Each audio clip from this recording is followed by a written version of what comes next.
Olá, tudo bem, pessoal? Aqui, professor Marcos Melo, para a gente falar de vestibular. Hoje eu vou fazer uma aula mais específica sobre um período que os alunos têm uma certa dificuldade de compreender, porque está um pouco distante no tempo, enfim, é uma série de nomes, de partidos, e aí os alunos acabam se perdendo um pouco. Então, eu quero falar justamente sobre esse período, porque é um daqueles períodos que vira uma pedra no sapato do aluno, né? Então, trata-se do período regencial. Então, o período regencial é aquele período entre o primeiro e o segundo reinado. Existiu, né, porque o Dom Pedro II tinha apenas 5 anos de idade quando o Dom Pedro I abdicou, e havia na nossa Constituição, isso já é um ponto para você ficar atento, que constava, né, já na nossa Constituição, que se por alguma razão o imperador não pudesse exercer o poder, temporariamente iria se organizar uma regência, né, de 3 pessoas, por isso regência trina. E então, né, já não era fora da Constituição. Esse é o primeiro ponto que você tem que ficar atento, tá? Agora, hoje eu vou te dar uma referência que eu tenho certeza vai te ajudar muito a entender esse período. A parte que eu chamo sempre, né, de decoreba, que é o nome de um partido, o local onde aconteceu uma revolta, isso você pega depois. Você precisa primeiro pegar o essencial. Isso eu vou te passar agora. Quando você estudar o período regencial, não só o período regencial, né, primeiro, segundo reinado também, você tem que lembrar que o Brasil era um país escravocrata. Portanto, quem exercia o poder político eram os proprietários de terra e de escravos.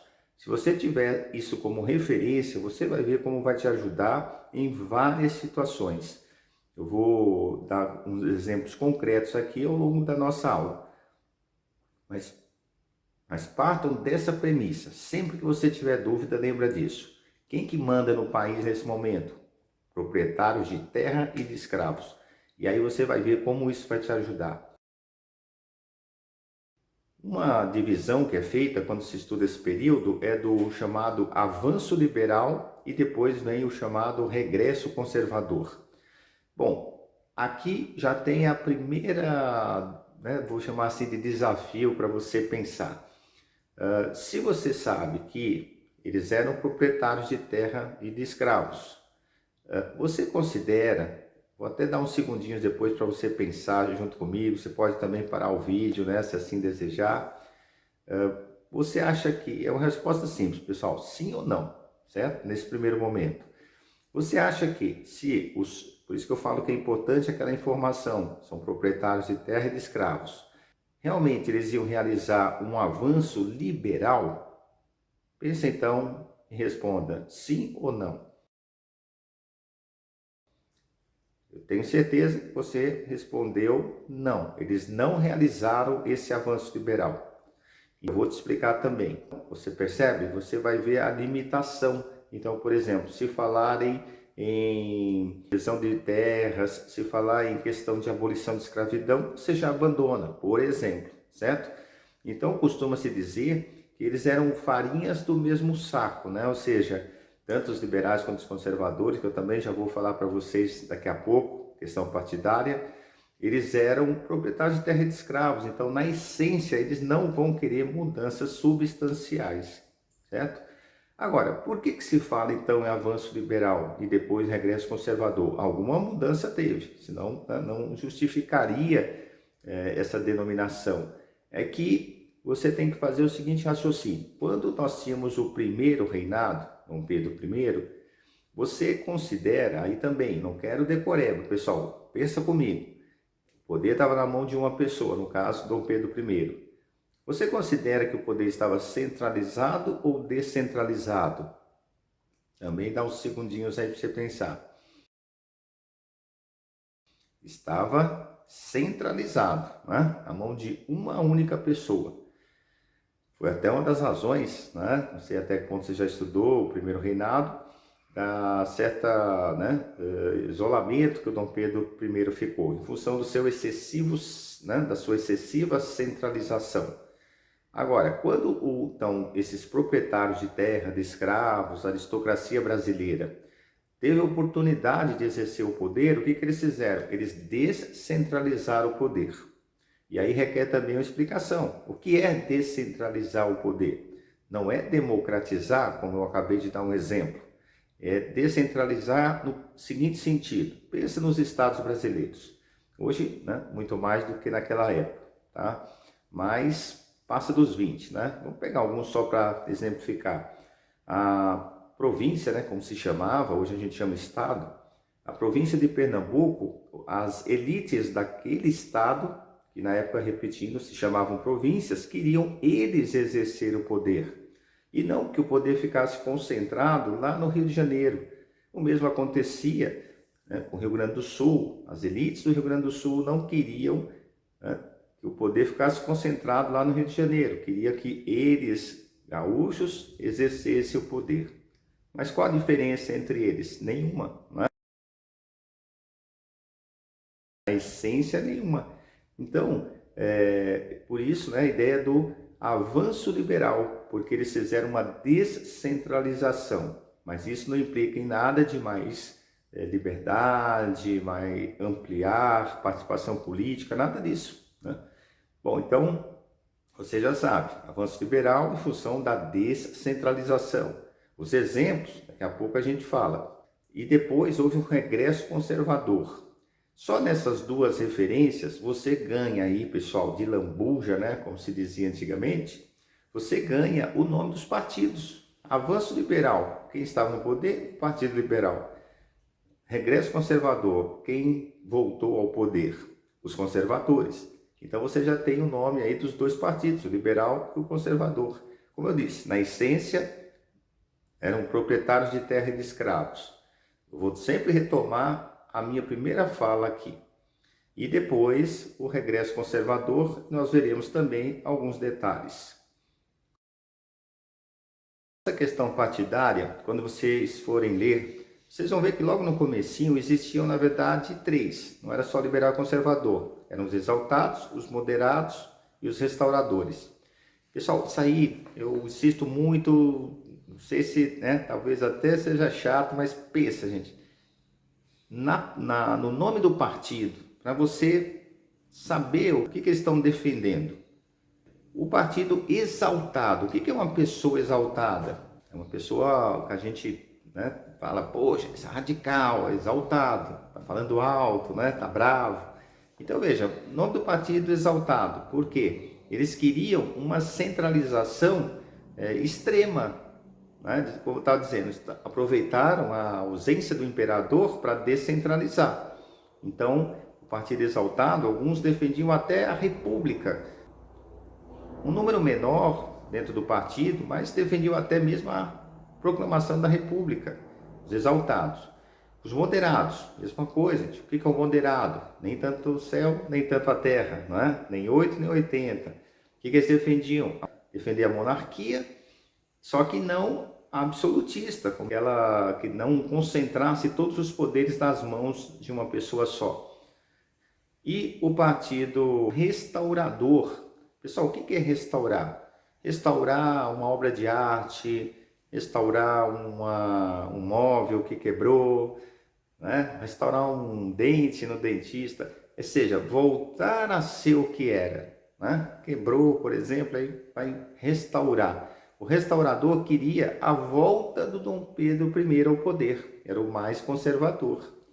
E aí, né, mas esses partidos, pessoal, é muito raro cair, tá? Geralmente os temas envolvem a maior ou a menor centralização, ou seja, liberais e conservadores, a essência, certo, do projeto deles, que ficar, sabe, partido exaltado, moderado, restaurador. Mas se cair, eu tenho certeza que se você não decorar, você for nessa premissa, né, de interpretar o que você está lendo, o nome, você não vai se perder.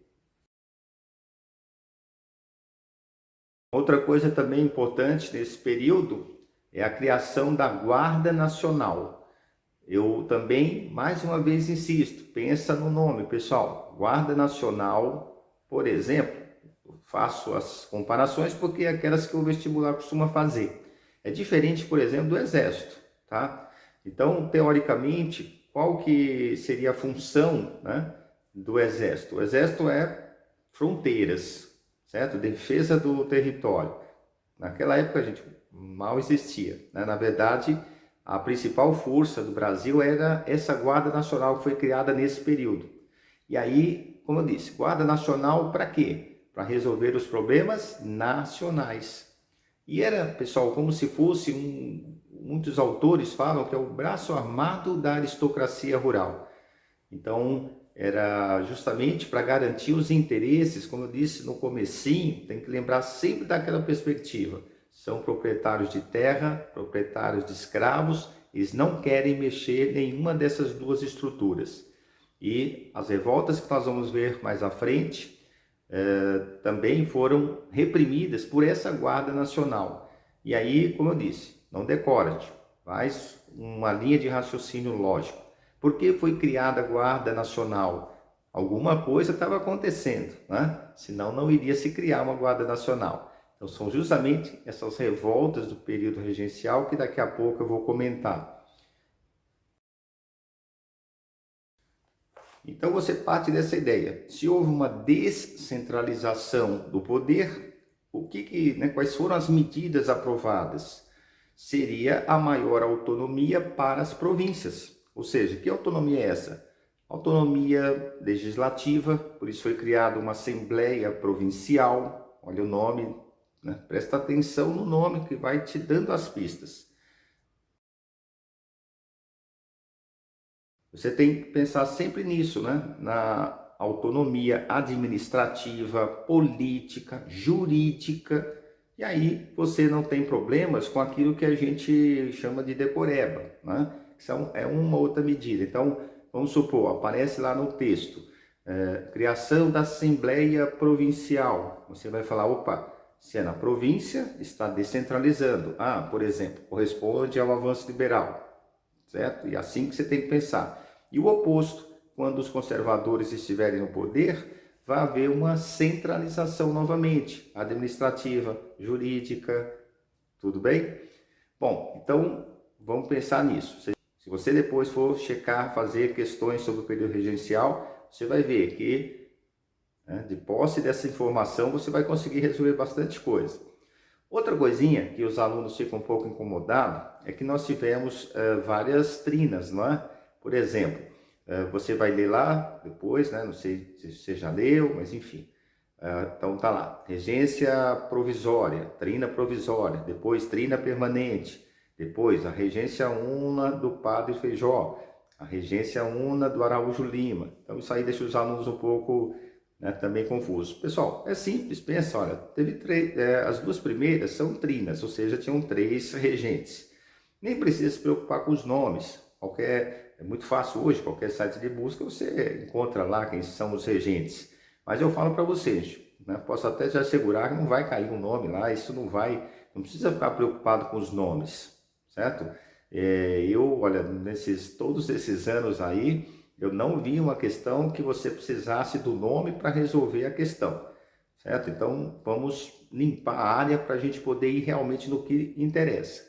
Como eu disse, eram 3, né? Por isso trina provisória. Por que foi provisória? Como diz o nome, foi meio repentina, né? De certa forma, ali a abdicação do Dom Pedro. Então, aqueles que estavam ali na hora, na capital, no caso era o Rio de Janeiro, eles reuniram-se provisoriamente. Como disse, o nome diz tudo. Eles tomaram muitas medidas? Não, gente, porque ficaram um pouco tempo ali, 2, 3 meses. E aí eles se reuniram, pensa, a gente vai sair lá em 1831, vai sair lá do Rio Grande do Norte, os deputados, eles estavam em férias, né? Para o Rio de Janeiro, o gaúcho e assim por diante. Até se reunir, levou um tempo, né? Por isso aí, 2, 3 meses foi a regência provisória. Quando eles se reuniram, eles decidiram, olha, agora vai ser a trina permanente. Mas não foi permanente. Por quê? Porque eles fizeram reforma na Constituição e resolveram, então, transformar a regência trina em una. Como diz o nome, passou a ter apenas um regente. E nesse caso, como você já sabe que houve um avanço liberal, era o padre Feijó, do Partido Liberal. Uma série de razões, dentre elas as revoltas, que daqui a pouco nós vamos falar, que aconteceram nesse período, estado de saúde, uma série de situações. Daqui a pouco, como eu já disse, vou explicar melhor. O padre Feijó renunciou e aí assumiu, aí sim, o conservador, daí o termo regresso conservador. Aí o Araújo Lima fez, como eu disse, né, aquela centralização novamente. Mas pensar nisso, desde o começo, desde a provisória, a permanente que não foi, não é? A do padre Feijó, todas são consideradas avanço liberal. Então cai naquele universo, né, que nós já falamos, de descentralização administrativa, jurídica, certo? E depois o regresso conservador com Araújo Lima, que foi praticamente, pessoal, 3 anos só, os 3 anos finais da regência. Aproveitando a oportunidade, a regência acabou porque houve o chamado golpe da maioridade, ou seja, eles anteciparam a posse do Dom Pedro II. Dom Pedro II assumiu com 15 anos incompletos. Pensa bem, gente, você deve ter amigos nessa faixa etária, às vezes um irmão. Se você estiver no primeiro ano do ensino médio, geralmente é a faixa etária, né, dos alunos lá do primeiro ano do ensino médio. Então fica, né, imagina, assumiu o poder. Então um dos problemas da monarquia, né? Às vezes assume um maluco, às vezes assume uma pessoa de pouca idade, como foi o caso, às vezes né, que não está ali tão apto a os negócios, né, do Estado, enfim. Mas isso é um outro assunto. Vamos focar no nosso interesse. E aí, então, o Dom Pedro II assumiu com 15 anos. E aí, pessoal, muito interessante, tá? Que pega muitos alunos. Quem que defendeu a antecipação da posse, né? Foram os liberais ou foram os conservadores? Porque, veja, se você for por uma certa lógica tal, você colocar o poder nas mãos do Dom Pedro II, iria centralizar o poder novamente, concorda? Vai para a mão de um só. Então, se você for por essa linha de raciocínio, você vai pensar que eram os conservadores, né? Foram os conservadores que apoiaram a antecipação. Mas você tem que pensar de outra forma. Você tem que pensar assim, quem que perdeu o poder, né?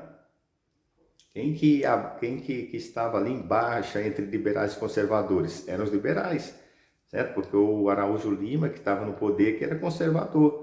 Você pensa nisso. Avanço liberal e regresso conservador é importante para você entender esse processo. E aí, então, os liberais é que anteciparam, né? Sugeriram antecipação da posse do Dom Pedro II. E não sei se você reparou, pessoal, não tinham como ele se dar mal nisso. Porque, olha, o Dom Pedro ia assumir, né? Com 15 ou com 18, na época era 21, né? A maioridade, mas enfim, pensa nisso. Mais cedo ou mais tarde, o Dom Pedro II vai chegar ao poder, independente. Então, veja, se a emenda não passasse, por exemplo, se os conservadores votassem contra, eles, né, iriam ficar mal com o imperador. O imperador, quando assumisse, mais tarde, ia falar, poxa, quer dizer que os liberais queriam que eu chegasse ao poder e vocês, conservadores, impediram, certo? E aí ia privilegiar os liberais. Portanto, né, gente, os conservadores não eram bobo nem nada. Aí eles falaram, olha, quando veio a proposta dos liberais para antecipar a posse do Dom Pedro II, eles também votaram. Porque é curioso, né, pessoal? Porque os liberais tinham minoria no Congresso. Como funciona hoje, né? Você tem que aprovar uma medida, você tem que ter maioria. Os liberais não tinham maioria, mas os conservadores, para não ficar mal, então, com o Dom Pedro II, apoiaram a medida. E aí o Dom Pedro II assumiu com, como eu já disse, né, com menos de 15 anos de idade. Agora vamos passar para um outro assunto, pensando em vestibular. As revoltas do período regencial caem mais do que o período regencial em si. Então nós tivemos várias revoltas, mas aquelas mais importantes são 4. Seria a Sabinada, Balaiada, Cabanagem e Farroupilha.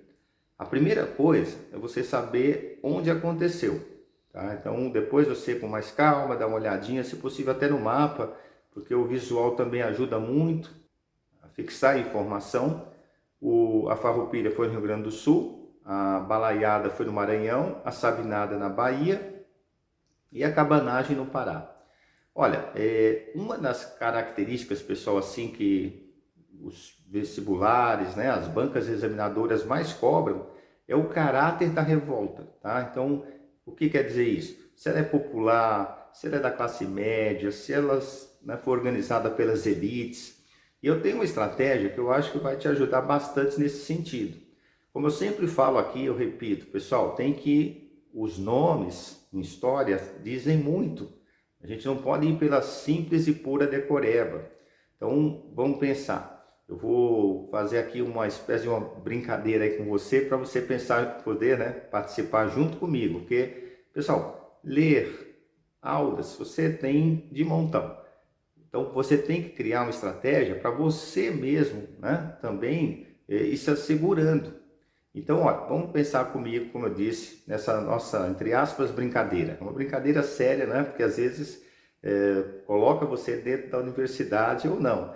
Então, olha só, por exemplo, o caráter popular. Tem duas delas que têm caráter popular. Como que você vai fazer? Você vai procurar, como eu disse, nos sites de busca e decorar? Não. Pega os nomes, pessoal. Vou repetir, ó. Vamos pensar. O nome que sugere que ela é popular. Por exemplo, Sabinada. Né? Até brinco com os alunos, né? Sabinada não dá para saber nada. Olha, cabanagem. Da onde vem esse nome? Cabana, não é? Cabanagem vem de cabana. Olha, será que essa é popular? Assim que você tem que pensar. Então, por exemplo, você acertaria. Ela tem um caráter popular. Veio de populações, não é? Pessoas que habitavam cabanas. Por exemplo, você pega balaiada. Balaiada vem da palavra balaio. Balaio aqui no sul, gente, não sei de onde você está vendo o vídeo, eu estou em São Paulo. No sul, às vezes, o pessoal tem uma certa dificuldade. No Nordeste, não. Norte e Nordeste é fácil. Balaio, pessoal, um cesto, né? Um cesto que as pessoas levam as compras, né? As mercadorias para a feira. Então, veja, balaio sugere, né, uma revolta popular também. Um dos líderes tinha um apelido de balaio, certo? Ou seja, ele tinha uma origem popular. Então você já matou a charada, olha, balaiada e cabanagem são as duas populares. Aí a farroupilha foi da elite. Outra forma que você tem, quando você for dar uma revisada desse assunto, tenho certeza que você vai também ler, né, além do vídeo, você vai perceber que a farroupilha foi a mais longa, né? Ela vai de 35 a 45, ou seja, ela pegou, gente, 5 anos do segundo reinado. Se ela teve mais fôlego, é porque ela tinha, né, justamente esse apoio das elites do Rio Grande do Sul.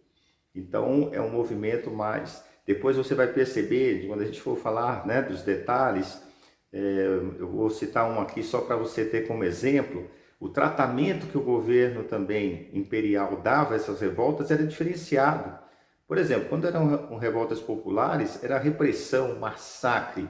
Quando era, por exemplo, como foi, né, com a Farroupilha, o que eles fizeram? Uma das formas, né, de chegar a um acordo foi incorporar os líderes da Farroupilha ao exército imperial com a mesma patente que tinham. Então isso mostrava, certo, também esse caráter elitista, como eu disse para vocês desde o comecinho aí, proprietários de terra e de escravos, tá? Não vão ter grandes problemas, né, estruturais. Era mais superficiais quando havia alguma divergência. Bom, e essa Sabinada que a gente não sabia nada?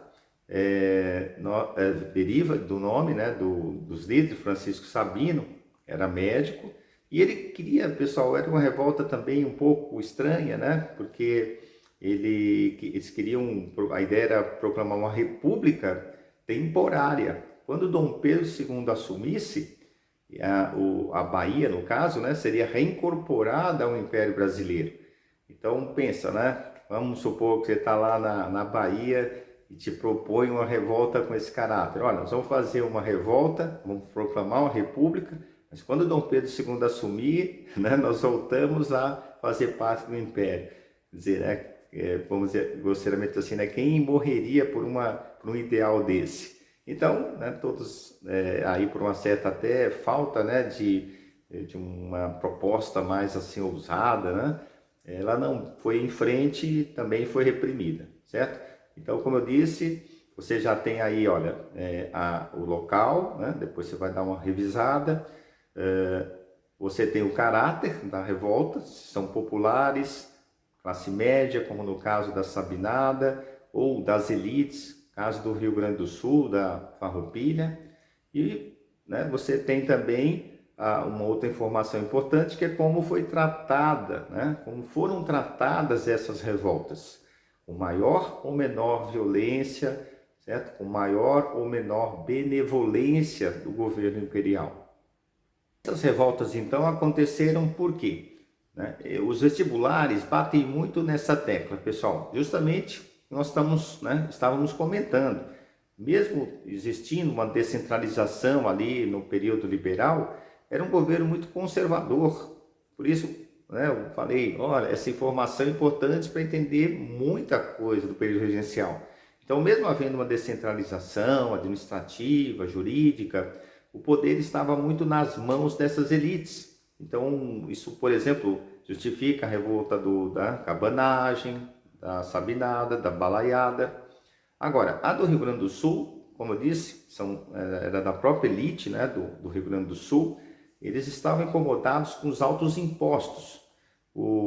Naquela época, né, até hoje, mas naquela época principalmente, a riqueza principal, né, do Rio Grande do Sul era o charque. E aí havia uma taxação muito grande sobre a carne, né, do Rio Grande do Sul. E às vezes era mais interessante comprar, por exemplo, um charque argentino, uruguaio, que um charque brasileiro. Então, foi essa uma das motivações da revolta farroupilha. Inclusive, tem até uma curiosidade, não sei se você conhece ali um pouco as cidades do Rio Grande do Sul, se você é gaúcho, né, aí com certeza sabe. Tem duas cidades lá, gente, uma chama-se Bento Gonçalves, que era justamente um dos líderes da Revolução Farroupilha. E ao lado, Caxias, que é justamente aquele que comandou as tropas, né, a Guarda Nacional que existia naquela época, que reprimia as revoltas. Então, foi, você vê, agraciado tanto aquele que reprimiu a revolta, no caso Caxias, quanto o líder da revolta farroupilha, Bento Gonçalves. Por exemplo, ninguém homenageou a balaiada, ninguém homenageou ninguém lá da cabanagem. Então, são coisas da história, sutilezas que às vezes também pode te ajudar numa situação, numa referência. Agora, pessoal, uma dicasinha. Se você está no Maranhão, você tem que ver, certo, a cabanagem com um pouco mais atenção. Se você, né, está na Bahia, Sabinada, se está no Rio Grande do Sul, a Farroupilha e assim por diante. Porque às vezes o vestibular local acaba, né, em função de ver com mais detalhes, acaba cobrando um pouco mais. Agora, esses vestibulares mais nacionais, pensando, né, que aqui eu falo com o Brasil inteiro, aí você, de posse dessas informações, eu tenho certeza, pessoal, dá para responder aí 99,9% das questões sobre revoltas regenciais, sobre o período regencial em si. Bom, gente, se você chegou até aqui, com certeza você achou, né, que estava valendo a pena, que as informações que eu estava te passando estavam te ajudando. Então gostaria que você deixasse um like, se você puder também compartilhar, fique à vontade com os amigos, até para estudar, não é? Estudar em grupo, por exemplo. Então, você já sabe todo o processo. Se você também desejar, você pode se inscrever no canal. Eu entro diariamente aqui. A gente resolve provas anteriores para saber o perfil da prova. Nós, né, discutimos atualidades. Quando tem um tema de atualidade, a gente traz aqui. E como foi, né? A questão lá do canal de Suez, Borba Gato, agora tem a iminência da guerra entre Ucrânia e Rússia, não sabemos o que vai acontecer, né? Enfim, então você se inscreve no canal, porque todos os dias eu vou dar informação nova aqui para você, certo? Trazer alguma informação. E aí você tem que também não esquecer, né, de acionar o sininho, porque aí ele te avisa desse vídeo novo, tá? Então, como eu disse, tem uma experiência bastante vasta em vários cursinhos aqui de São Paulo e agora estamos mais online, né? Começou com a pandemia e estamos continuando com esse processo. E aí, então, eu conto aí com a sua participação, com a sua presença e também ajudar a divulgação do nosso canal, que acaba, né, colaborando para que ele permaneça. Então é isso, um forte abraço, rapazes, meninas que estão aí empenhados nessa tarefa, né, nesse desafio que é o vestibular, e pode contar comigo. Estamos aí para fazer você entrar na universidade. Então é isso, forte abraço e até a próxima.